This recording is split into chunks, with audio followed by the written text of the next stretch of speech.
गलाघाट जिल्लानि नैबे सानखाथि बाजारनि लांगोनायाव दुलाराय बाथौ गौथुम लाइमोन आफादनि बेयाव सावरायमा बाथि सावरायमा बे जानो थांगासिनो दङ।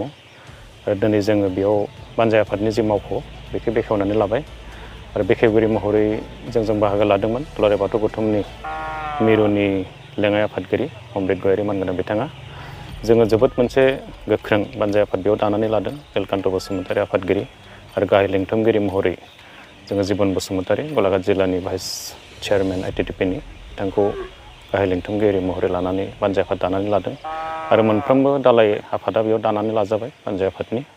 दा बयबो साखाफारायै बेयाव खामानि मावगासिनो दङ।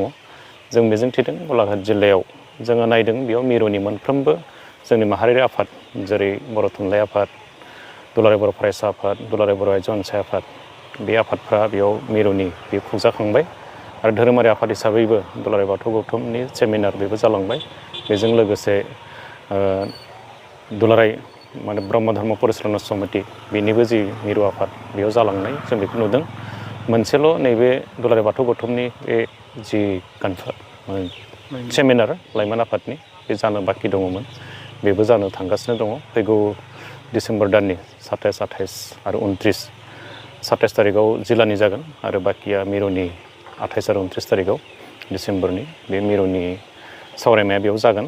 जों आसा थिदों बेयाव दुलाराय बाथौ सिबियारिल' नङा जोंनि गलाघाट बयबो थाब थिम जादों आरो दुलाराय बुहुमनिनो बाथौ सिबियारि बयखौबो गलाघाट जिल्लानि नैबे बानजाय आफादा बा गलाघाट जिल्लाया बिथांमोनखौ बरायनो थाखाय जोङो थियारि जाबाय आरो जों आसा थिदों नैबे जि सावरायमा जागोन बेयो जोबोद मोजां जागोन आरो जोंथ' बानजाय आफाद हिसाबै बेयाव रेकर्ड ब्रेकिं जों मोजां खालामनो थाखाय जोङो थियारि जादों आरो जोङो दा बेनिनो जोङो नैबे हाबाफारियाव बिटिआरनि चिफ प्रमद बर' आरो आसाम बिधान सभानि मानगोनां स्पिकार बिस्वजित दैमारि बिथांखौ हांख्रायनायनि बाथ्रा जों रायलायदों आरो जों थाबैनो बिथांमोनखौ थांनानै कनसार्न लाबोगोन आरो जों आसा थिदों जे गलाघाट जिल्लायाव नैबे दुलाराय बाथौ गौथुमनि जि लाइमोन आफादनि जि सावरायमा बेयो आबुं जाफुंसार जागोन आरो बेनि थाखाय मोनफ्रोमबो आफाद, मोनफ्रोमबो जनगोष्ठी आरो मोनफ्रोमबो हारि माहारिया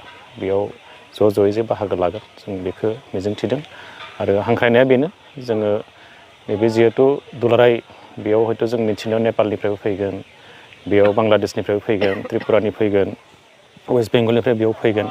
दा गुबुन गुबुन जोंनि आसामनि अनगायैबो गुबुन गुबुन रायजोनिफ्राय बेयाव फैगोन आरो गुबुन गुबुन हादोरनिफ्रायबो बेयाव बाथौ सिबियारि बिथांमोना बाहागो लाफैगोन। जा बिथांमोनखौ जाहाथे जों मोजां बेयाव रिसेपसन होनो हायो, मोजां बानजायनो हायो। दा बेनि थाखाय आङो जोंनि गलाघाट जिल्ला हिसाबै जोंनि जि गागि दुलाराय बाथौ गौथुम दङ जिल्लानि लाइमोन आफाद, माइनाव आफाद आरो बेजों लोगोसे गुबुन गुबुन जोंनि हारि माहारिफोर जों बयबो ज' जानानै बिथांमोनखौ जोङो रिसेपसन होनो थाखाय जोङो रेडि जानानै थाबाय आरो आसा थिदों जे आफा बोराइ बाथौनि अननायाव जों बेखौ मोजाङैनो बारहोनो हागोन।